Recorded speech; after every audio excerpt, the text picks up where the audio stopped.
அனைவருக்கும் வணக்கம். வாழ்க்கையில் திருமணத் தடை, புத்திர தடை ஏன் ஏற்படுகிறது? வேலை நோக்கம் என்று சொல்லக்கூடிய குரு பெயர்ச்சி வருவதால் மட்டும் திருமணம் மற்றும் புத்திர பேறு அமைந்து விடாது.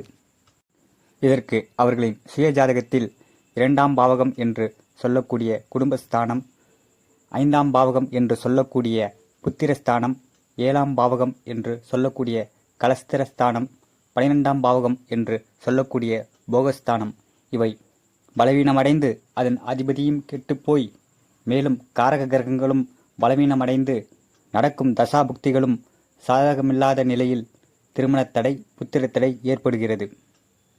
இதற்கு அந்த ஜாதகத்தில் மேற்சொன்ன பாவகங்களை ஆராய்ந்து எந்த கிரகத்தால் இந்த தடை ஏற்படுகிறது என அறிந்து அந்த கிரகத்திற்கான காரகத்துவ பரிகாரங்களை செய்யும் பொழுது நிச்சயம் பலன் கிடைக்கும்.